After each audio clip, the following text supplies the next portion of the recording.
This screencast is a reading of the Anatomy of the Constitution reading, lesson 2.3 for 7th grade social studies. Anatomy of the Constitution. How do they govern? The U.S. Constitution is the document that creates our nation's government. The contents of the Constitution create the three branches of our government and give directions for how the federal government works. It does this with a little over 4,500 words, covering only 4 sheets of paper. Although the Constitution was written over 220 years ago, it still guides our officials in running our country today. It's also the oldest written constitution in the world that's still in use. Introducing the preamble. Our Constitution is divided into 9 parts. The first paragraph is called the preamble. Its job is to introduce the Constitution, explain what the Constitution is meant to do, and describe the purpose of a new government. Creating Congress, Article 1. Article 1 is the first and longest part of the Constitution. It creates the legislative branch of our government. Legislative means law-making. So, think there's 2 L's there. Legislative law, okay? This section is the longest because the people who wrote the Constitution believed that a legislative branch is very important in a government that represents the citizens. Members of the legislature, or law-making body, are responsible for turning citizens' wants and needs into laws. Represent me. The legislative branch makes our government a representable democracy. In a representative democracy, citizens elect people to represent their needs and concerns in government. Article 1 creates a legislature called Congress and divides it in 2 parts, the Senate and the House of Representatives. Article 1 describes how Congress should be organized, tells what qualifications legislators must have, and says how often Congress should hold elections and meet as a group. It also describes other details of operation that each House of Congress gets to decide for itself. So here are some qualifications. For the Senate, you need to be 30 years old, been a U.S. citizen for at least 9 years, and live in the state you represent. For the House of Representatives, you need to also have been at least 25 years old, been a U.S. citizen for 7 years, and live in the state you represent. The size, there are 2 senators per state for a total of 100. And for the House of Representatives, it depends on the population. Our reading here was located back in 2011, and there were 435 at that time. The Senate represents the interests of citizens in the entire state for 6 years per term. The House of Representatives represents the interests of the citizens who live in the district they represent within the state for 2 years a term. So the Senate has a little bit longer of a term. Special duties. The Senate acts as a court during impeachments, and all bills that raise money need to start in the House of Representatives. Role in lawmaking. A bill must be approved by both houses of Congress before it can go to the president to become a law. Let's move on and chat about the powers of Congress. Article 1 lists the powers that Congress has. Even though Congress is a lawmaking body technically, it's not allowed to make laws about anything that's not on this list.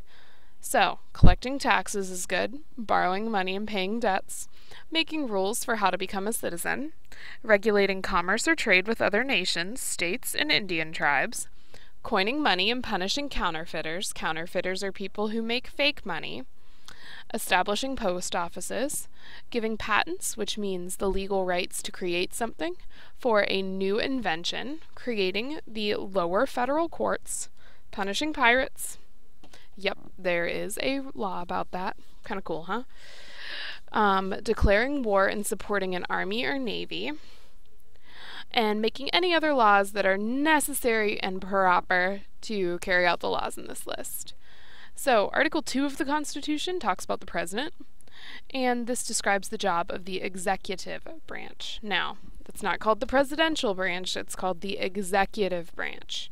But what is an executive? An executive is a head of a company.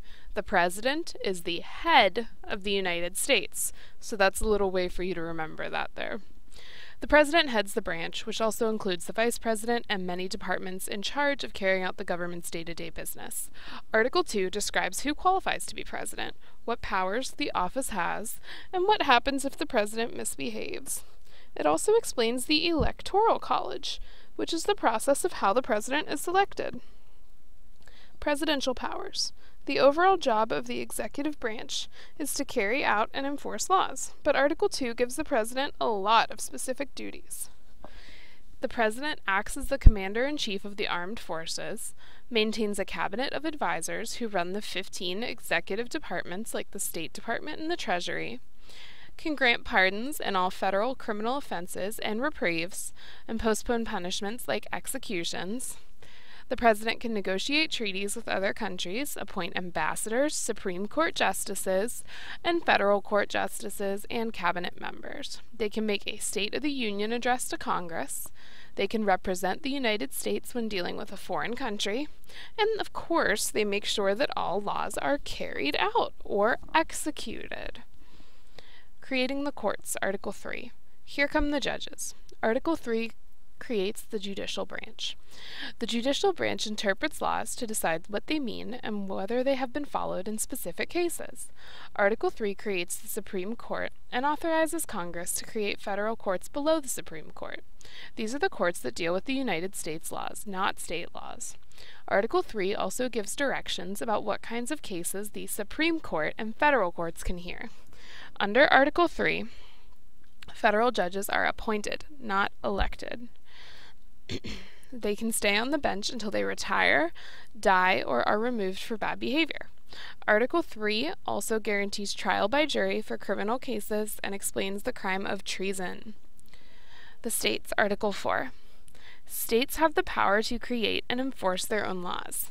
Article 4 of the Constitution describes how states should interact with each other. Each state has to respect the laws and court decisions of the other ones.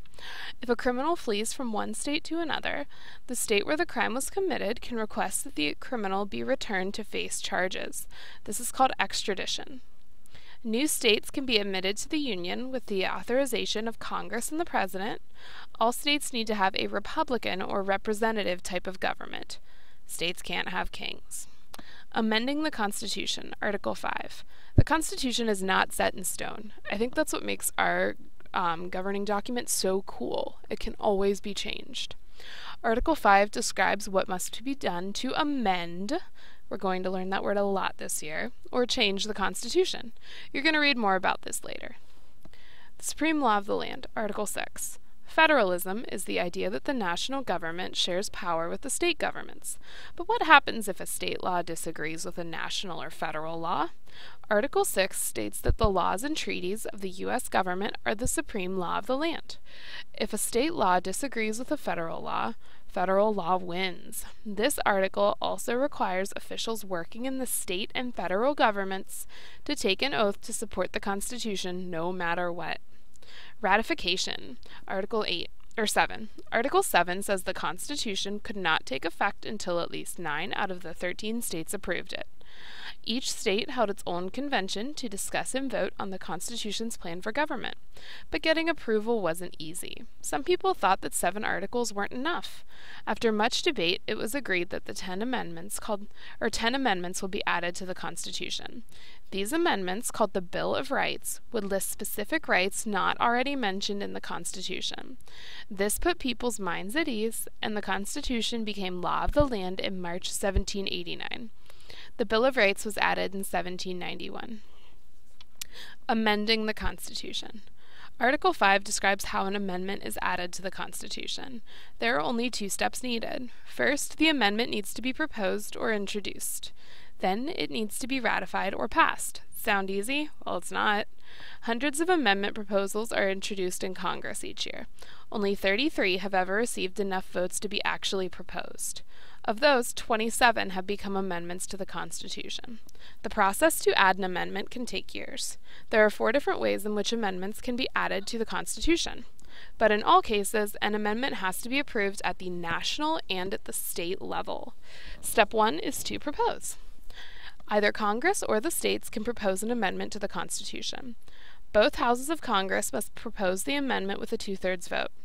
This is how all current amendments have been offered. The other option is to have 2/3 of the state legislatures call on Congress to hold a constitutional convention. So far, no amendments have came that way. Step 2 is to ratify. Regardless of how the amendment is proposed, it needs to be ratified by the states. 3/4 of the state legislatures need to approve of the amendment proposed by Congress. The alternative is to have 3/4 of the states approve the amendment by holding conventions to vote on it. The state convention method has only been used once. To approve the 21st Amendment, repealing or taking away prohibition, which was the selling and consumption of alcohol, in 1933. So there's a little diagram on our steps, and if you go back to today's lesson, you'll notice that you need to watch a BrainPop video and complete some questions on what you just heard and read. If you need anything, let me know.